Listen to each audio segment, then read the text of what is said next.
नमस्कार मित्रांनो, जय महाराष्ट्र. तर आता वाजले सकाळचे 6. रात्री आपण दमनलाच रूम करून तिथंच बीचच्या साईडला मुक्काम केलेला आहे रूमवर. तर आता आपण सगळं आवरून दमनहून वापीला निघालेलो आहे. आणखी पण थोडा थोडा अंधारच आहे बाहेर.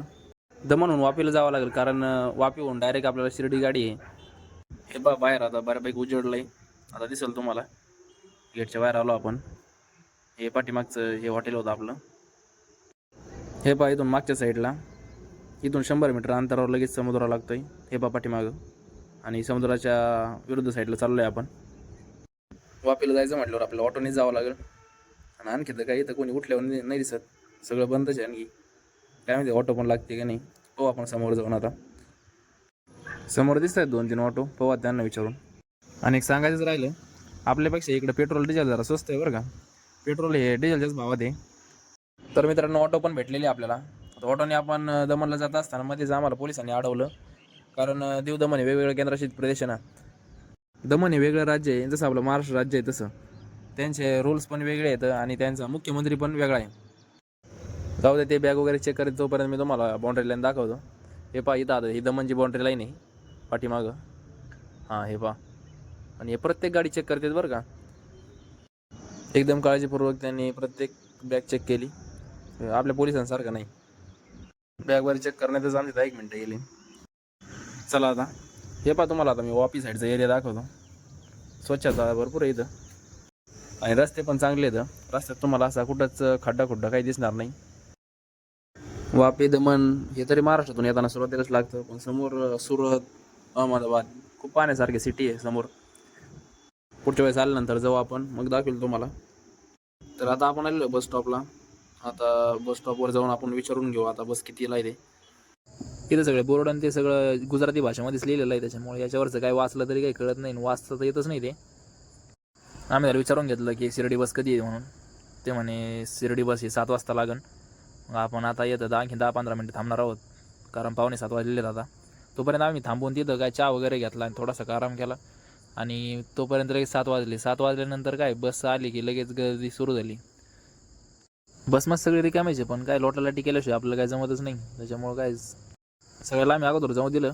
नंतर आम्ही आरामशीर गेलो मध्ये. लॉंग रूटच्या बस चांगल्या असतात, त्याच्यामुळे काय प्रवासाचं पण एवढं काही वाटत नाही. आपल्या कार्यकर्त्यांनी काय लगेच मोबाईल काढून केलं रील्स पाहायला सुरू, कारण टाईमपास दुसरं काही नसतं आपल्याकडं. चला तर मग आता आपण निघालेलो परत महाराष्ट्रामध्ये. आपल्या महाराष्ट्रात तिकडं कोणी जर वापी साईडला असेल तर सकाळी 7 वाजता बस असते बरं का तिकडून शिर्डीला यायला. आणि शिर्डीहून वापीला जायला दुपारी 2 वाजता बस असते. गुजरातचा एरिया तसा छान आहे बरं का. हे पहा आता इथून घाट लागलेला आहे आपल्याला. घाटाने पहा गाडीचा स्पीड किती कमी झाला आहे. गुजरातच्या आणि महाराष्ट्राच्या मधल्या त्या घाटामध्ये तर नुसतं जंगलच आहे. आणि वळणं पण लय खतरनाक आहे त्या रस्त्यामध्ये. हे पहा समोर तुम्हाला वळण दिसेल. या रस्त्याने काही गाड्या पण नाही जास्त, शांत आहे एकदम रस्ता. हे पहा आता कौलाची घरं लागली म्हणजे बाउंड्री लाईन जवळपास आली असं वाटतंय. इकडे जास्त कौलारूचेच घरं आहे. येताना मध्येच एका गावामध्ये बाजार भरला होता रस्त्याच्या कडेलाच, त्याचा थोडासा शूट घेतला. हे पहा बाजार, हा गुजरातमधलाच बाजार आहे बरं का. ही आता बाउंड्री लाईन लागली. बाउंड्री लाईन पाहून घ्या. ही गुजरात महाराष्ट्राची बाउंड्री लाईन आहे. जातानाच्या ब्लॉगमध्ये काय मी शूट घेतला नव्हता बाउंड्री लाईन्स, त्यामुळे तुम्हाला काय बाउंड्री लाईन दिसली नाही. त्यामुळं हे आता मी शूट घेतलेला आहे. आणि गुजरातची बाउंड्री संपलेली आहे. आता आपण महाराष्ट्रामध्ये एंट्री केली आहे. महाराष्ट्राचा एरिया लागला आहे पूर्ण. आणि महाराष्ट्राचा एरिया लागल्यानंतर पहिलाच हा UP धाबा म्हणून दिसला आपल्याला. आता इथं एक थोडासा घाट आहे, हा घाट पाहून घ्या. हा खतरनाक वळण आहे इथं एक. गुजरातमध्ये तर मराठी भाषेचा काही संबंध येत नाही. तिथं सगळे बोर्ड पण आहे गुजराती भाषेमध्येच राहत नाहीतर इंग्लिशमध्ये तर एक टायमाला ठीक आहे, ते वाचता तरी येतं.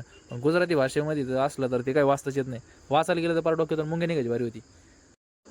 कोणाला काही विचारायचं म्हटलं तरी पण हिंदीतच विचारावं लागतं आणि हिंदीतच बोलावं लागतं. आता मध्येच आपण एका हॉटेलवर थांबलेलो आहे, कारण थोडंफार नाश्ता जेवण करा म्हटले ते. आणि मग काय आम्ही पण घेतलं उतरून आणि चला म्हटलं जरा सगळं नाश्ता करू. आता थोडासा नाश्ता केला आणि नाश्ता केल्यानंतर तिथून आपण निघालो नाशिकला, कारण नाशिकवरूनच आपल्या शिर्डीला जायचं आहे. आता पुढचा शूट डायरेक्ट नाशिकमधला आहे, कारण तुम्ही पण नुसतं रस्ते पाहून बोर होता. मग नाशिकमध्ये आल्यानंतर हा चौक तर सर्वजण ओळखत असतील. मित्रांनो आपला ब्लॉग खूप मोठा होत चालला आहे, त्यामुळे आपण थोडंसं स्किप करू. त्यामधून आपण शिर्डीला आलो आणि शिर्डीमधून बस चेंज करून आपण डायरेक्ट आता वैजापूरच्या बसमध्ये बसलेलो आहे. वैजापूरला आलेलो आहे आता आपण. वैजापूरमध्ये आल्यानंतर अगोदर मित्रांना कॉल केला आणि त्यांना घ्यायला बोलवलं. तर मित्रांनो आजचा आपला ब्लॉग आपण इथं स्टॉप करतोय. ब्लॉग कसा वाटला कमेंटमध्ये नक्की सांगा आणि आपल्या चॅनलला सबस्क्राईब करा.